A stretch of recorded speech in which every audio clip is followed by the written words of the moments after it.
Bonjour les amis, une fois n'est pas coutume, aujourd'hui je venais vers vous pour pousser un petit coup de gueule. Alors vous avez l'habitude de me voir avec le sourire, mais là, désolé, ça va être le numéro spécial presse.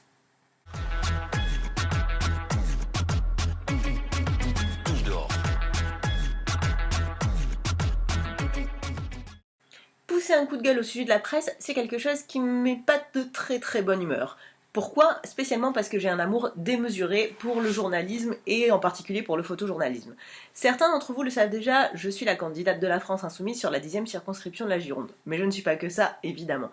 À côté de mon métier d'infirmière, je suis accessoirement aussi photographe documentariste à mes heures perdues. Voilà pourquoi la question de la liberté de la presse est quelque chose de fondamental pour moi.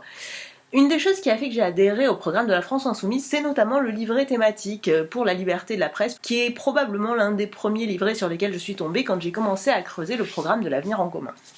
Voilà, vous le voyez, il est là, des médias au service du peuple, et je vous engage fortement à aller le consulter sur le site de l'avenir en commun. Pourquoi donc un petit coup de gueule, me direz-vous? Eh bien, figurez-vous que, alors que dimanche dernier, lors de la visite de circonscription, je rendais un petit hommage à la liberté de la presse et notamment à Stanley Green, qu'on voit juste au-dessus là, qui est un des photographes qui m'a probablement le plus influencé dans mes travaux, je me retrouve aujourd'hui face à une situation qui me met profondément en colère.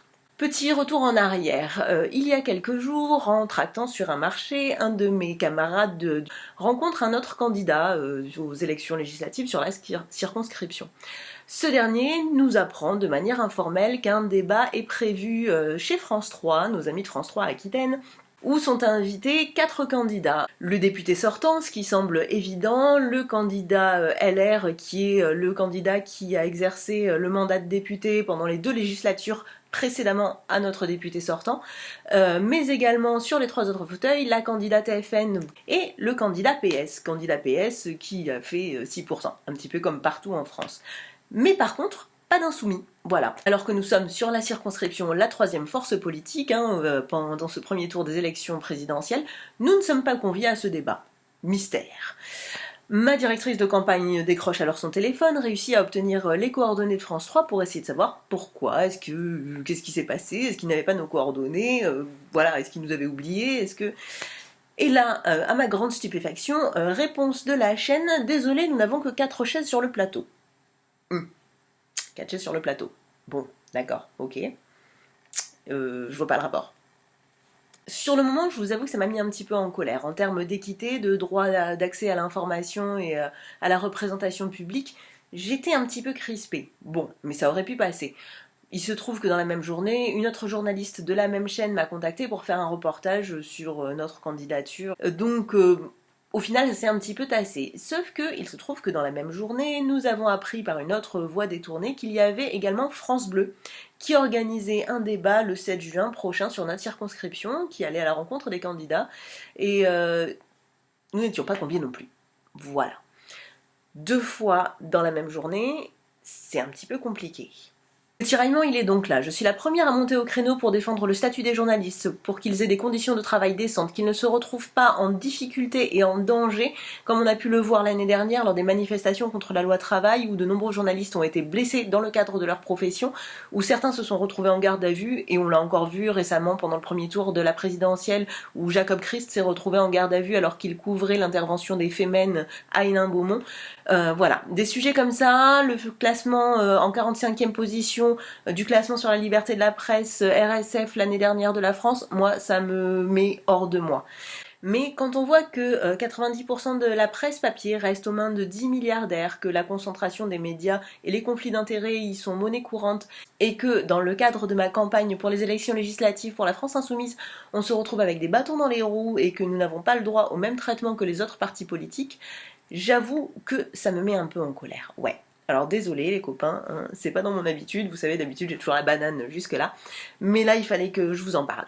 Notamment parce que on l'a entendu plusieurs fois, hein, Jean-Luc Mélenchon est connu dans les médias, en tout cas dans le traitement médiatique qui lui est réservé, comme étant quelqu'un qui, soi-disant, n'aime pas les journalistes. Alors quand on voit qu'il a à ses côtés, hein, dans ses plus proches, François Ruffin, ça fait rire quand même.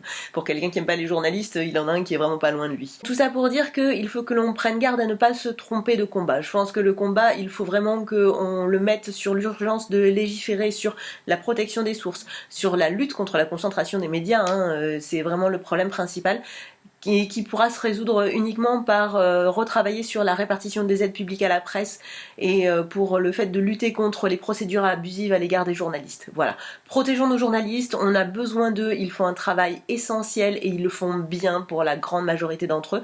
Le problème, c'est surtout la manière dont leur travail est utilisé, déformé, abusé par les groupes médiatiques, hein, qui sont à la botte de Macron et ses petits copains. Voilà. Bon, je vous le fais en simplifié. De toute façon, je sais que vous saurez où trouver des informations. N'hésitez pas à aller consulter les sites Acrimed et compagnie, la presse indépendante. Je vous invite aussi, hein, je le redis, à consulter le livret de la France Insoumise, hein, sur la liberté des médias, qui va être essentiel, hyper important dans les 5 années qui nous attendent, avec l'oligarchie, hein, qui a la main mise sur notre système d'information. Recouper les informations toujours. Et puis petite dédicace quand même au copain Steph Burlot qui suit Jean-Luc Mélenchon sur sa campagne, qu'il a suivi pendant les présidentielles et qui continue à le suivre pendant les législatives. Steph, c'est un petit coucou pour toi parce que j'adore ton travail, tu le sais, et on se voit bientôt. Des petits pouces verts sur la vidéo, venez nous rejoindre sur la page Facebook. Désolée, cette vidéo elle était faite en express, normalement le prochain épisode qui était prévu avant et qui arrivera après, vous allez nous retrouver dans une situation un peu incongrue, je vous emmène en bateau, on se retrouve très vite sur la chaîne YouTube ou sur la page Facebook. A bientôt les copains.